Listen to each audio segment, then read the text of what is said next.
Tahukah kamu bahwa Indonesia menempati urutan kelima sebagai negara penghasil sampah terbesar di dunia?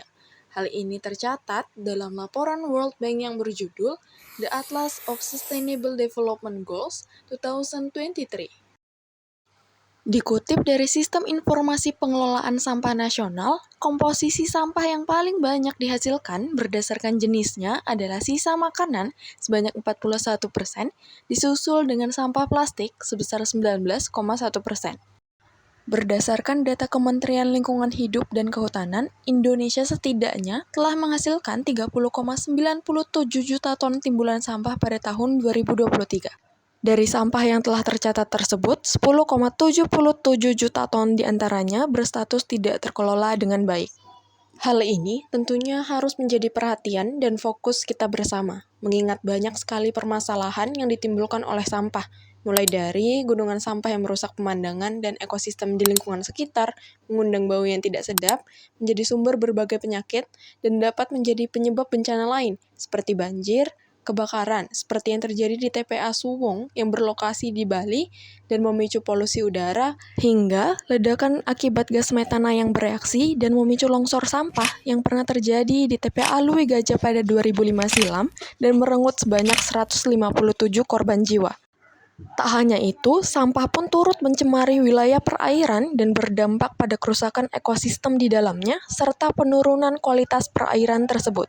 Sudah saatnya kita menyadari dan mengambil tindakan untuk mengatasi permasalahan ini, bertanggung jawab atas sampah yang telah kita hasilkan dan menjalin kerjasama untuk menyelesaikan permasalahan ini bersama.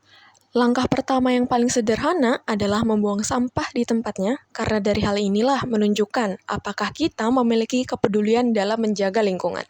Langkah kedua yakni mengurangi penggunaan hal yang dapat menghasilkan sampah, seperti membawa kantong belanja sendiri, menggunakan botol minum dan kotak makan pribadi yang dapat digunakan berulang kali, tidak menggunakan sedotan plastik, dan mengganti penggunaan tisu dengan sapu tangan.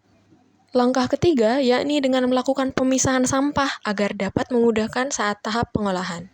Langkah keempat adalah melakukan daur ulang sampah. Hal ini tentunya memerlukan kemauan juga kreativitas, seperti sampah organik yang dapat diolah menjadi kompos dan energi ramah lingkungan biogas. Sampah anorganik berupa botol dan plastik kemasan menjadi wadah serbaguna, pot tanaman, kursi, meja, pagar, hingga gapura. Minyak jelantah yang dapat diolah menjadi lilin aromaterapi dan energi ramah lingkungan biodiesel. Sampah kain yang dapat diolah dengan teknik perca yang menghasilkan produk baru, seperti pakaian, tas dan dompet, taplak meja, karpet, selimut, dan lain-lain. Langkah kelima adalah melakukan inovasi serta dukungan terhadap pengembangan produk ramah lingkungan, seperti telobag yang dapat menjadi pengganti tas plastik yang sulit terurai. Kesadaran sangatlah penting, karena tanpa kesadaran, kita akan beranggapan bahwa semua baik-baik saja. Yuk mulai langkah kecil kita yang manfaatnya sangat besar untuk lingkungan dan masa depan yang lebih baik.